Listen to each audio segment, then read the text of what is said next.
Look. There he is. Say hello. Okay, shall we see what's inside the box? Yeah. Do you know what this is called? Picture. Picture? Yeah. Yeah, but what's on the picture? Light. Light. It's called Magnus One. Yeah. Magnus One.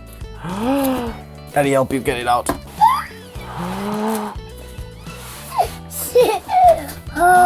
Big box. Let's put the box down. Ooh, what's this? What's this called? What's it called? Don't know. It's called cable. 2 cables. What's this? Don't know. It's called antenna. And then Wi-Fi antenna. we'll play that. Push the limit. Lemon. Zotac. Zotac. USB stick and then a quick start guide. Wow. Woo! Wow. Wow. What's it called? Computer. Computer. Yeah. One comes up. And then another screw comes off. Beanie bean. Spinny things. How does this come off? Don't know. Look. And the side comes off. Look, so we can show people. Oh, look, there's another. Oh, careful. This is called the cooler. Cooler. Yes. Comes with a CPU cooler. There are 2 RAM slots. And there is 2 M.2 slots. SATA, that's it. And then look, if we turn it all the way to this side, we have 2 beanie beans. 2 spinny things, a full-on graphics card. This is a full-on RTX3070. Wow, what do you think of this? Cool. Very cool. Say bye-bye now.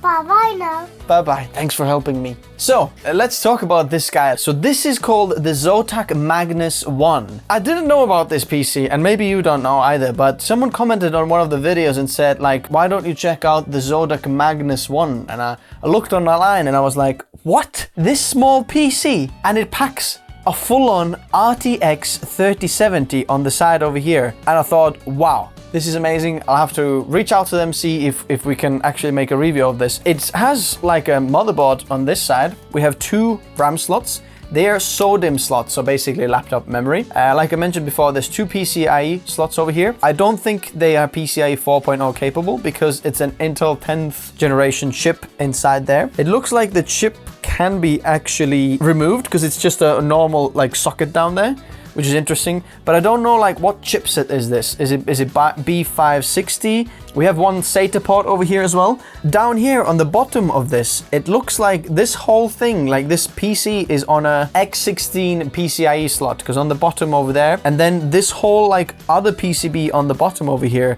is the one that has the front panel I/O over here, and then we have the SATA port in there, and then we have the graphics card on the other side slotting into there as well. So there's like 2 PCBs kind of together. This is the bottom side of it. So the graphics card goes on there, which is interesting. So it looks like there is a PCB for the front panel header and the graphics card, and then the actual motherboard slots into like another by 16 PCIe slot over there. We have a Wi-Fi card over here as well, and it packs actually quite a lot of like I/O. So if you look in the back over here, we have some USB ports. It says USB 3 Gen 1, USB 3.0. We'll have to test like how fast these are and you know what they're like.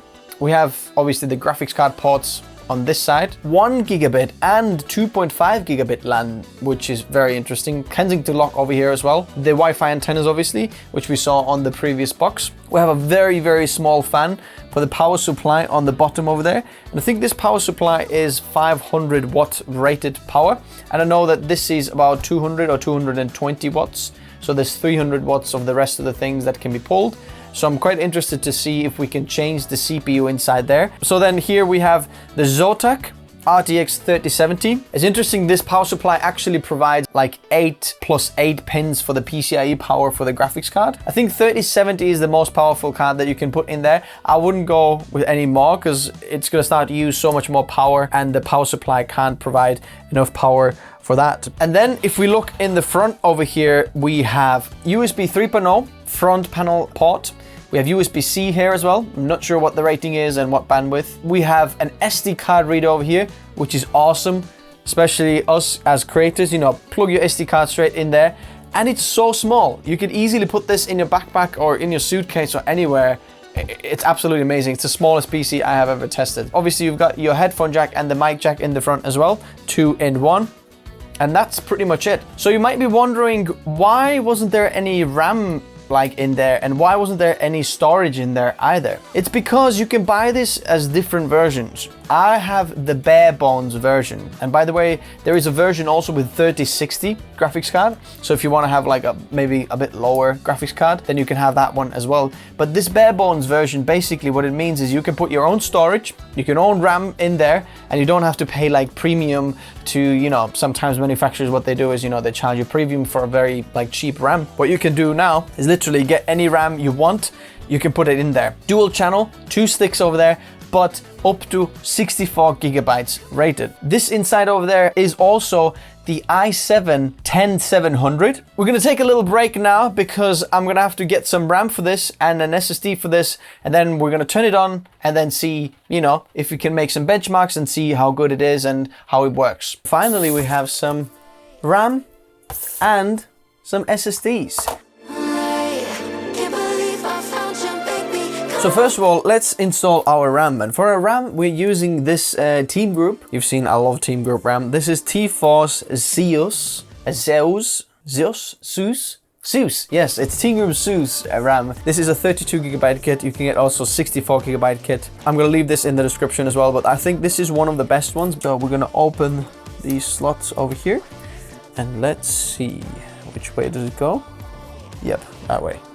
Okay, and one installed, another installed. Now for the SSD, we are using something a little bit unconventional. We're using something from Team Group as well. And this is the Cardia Z440. It's PCIe 4.0 drive, but it actually works, you know, backwards as well. So I don't have a 3.0 drive here handy at the moment. This is still like a better quality drive than a PCIe 3.0 M.2 slot, NVMe drive, sorry. So this is gonna have to go over there, but we're gonna have to take this one off first. This is the 2.5 inch SSD holder. So we're gonna take that one away on us in a second. We need a little screwdriver as well. Undo this over here. Uh-oh, it came out with the actual standoff. That's the weird thing. This actually isn't like a screw and a standoff. It is like a standoff screw all at once. So you can't actually get the top screw off. I guess you're just gonna have to slot the SSD in over there, okay? And then screw it in like that. Okay, I think our SSD is in now as well. So it's been a minute since this, I got distracted with other things, but basically we got the Windows installed, everything is in the latest software drivers, everything, you know, got it all sorted and things like that. So now I've been playing around with a little bit, so I want to tell you like my initial like impressions with it. The multi-score, we're getting 9083, which isn't anything like impressive. Like this is a laptop 8-core CPU 2 generations ago, and the single core is 1257. So it's not like something like that absolutely jumps out of the system for you. But what we do have is an actual like RTX3070 in there. So if we look at the Geekbench over here, I'm just gonna put this to run the CUDA benchmarks for the 3070. So we can see like how well does that do over there. Now, if you look at some of the other like benchmarks over here, I did the Photoshop Puget bench system over there. I just accidentally clicked it off, so I didn't want to do it again, but it reached the score of 862. But the thing is, the Puget bench, or actually Photoshop, just utilizes the CPU, but we have a massive GPU in there and an iGPU as well. So it's basically like a 2 GPUs in there. So what I want to know is like how good is it in like Premiere Pro and like video editing performance, because that's going to be completely different over there. Also, another thing I've realized is that this system is quite loud. It's not reaching that high temperatures, so it's never like really throttling. For example, if we look at the hardware monitor over here, I started this before the Photoshop benchmark, and the highest it reached was 80C, and it actually boosts or pulls from the socket at some point 148 watts, 150 watts pulled from the socket, like for the peak currencies when it's boosting in the frequency or something like that, which is quite a lot. That makes me think, why isn't there a Ryzen CPU in there rather than an Intel CPU? Because Ryzen CPUs would run so much lower wattage, so you'd get so much more power out, power per watt out from there. But at the same time, Intel processors have the iGPU, which could be very helpful for video editing. But I still think if there was like a Ryzen 5 in there, or Ryzen 7 even in there, or actually Ryzen 9 that's capped to, I don't know, 65 to 95 watts TDP, that would be very, very powerful, CPU in there. But unfortunately, it is Intel one. But we're still gonna see, I want to see how good is it in video editing. We're gonna get to that in a moment. But just to see, look, the CUDA now started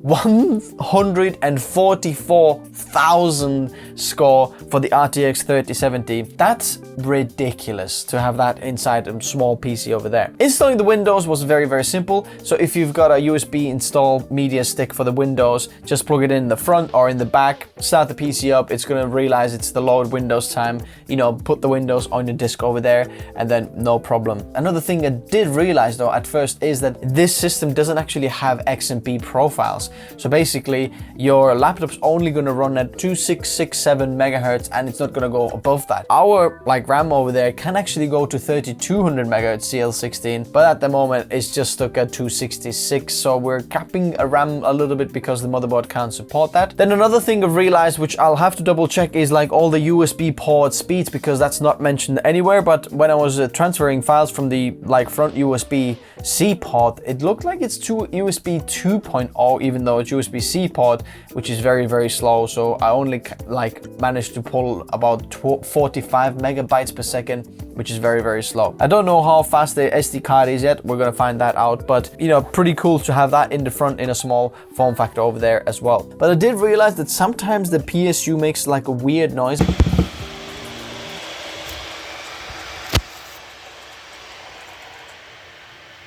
What's that sound? It sounds as if there's a fan and it's hitting the cable, so I'm not sure over there. But what I am interested in checking out is how does it perform once we have upgraded the fans of the CPU and the case fans on the top over there, as well as this power supply fan, if we can get to that, because it has got a 40mm fan over there. We've got some interesting stuff from Noctua, so that's what we're going to be doing in the next video. What are you most interested about this PC? Now, we can't have the full tower performance in such a small form factor, especially in that price point, so let me know in the comments below. Likes if you enjoyed it, subs if you'd like to see more, and I'll see you next time. Thanks guys for watching. Bye bye.